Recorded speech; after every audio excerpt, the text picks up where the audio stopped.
Prayers for Animals, Monday. Today, let us send our prayers to all farmed animals. May compassion and love reign over all the earth for all farmed animals.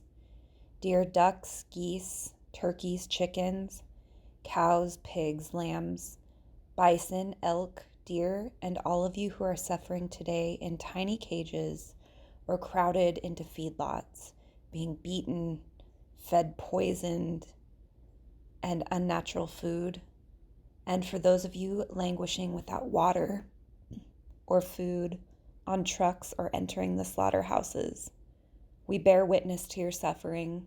We take action to permanently end it, and we continually send out an energy field of love and compassion to comfort you and to transform the hearts and souls of those who support this violent oppression.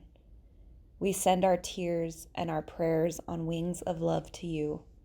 Compassion encircles the earth for each of you and for all beings.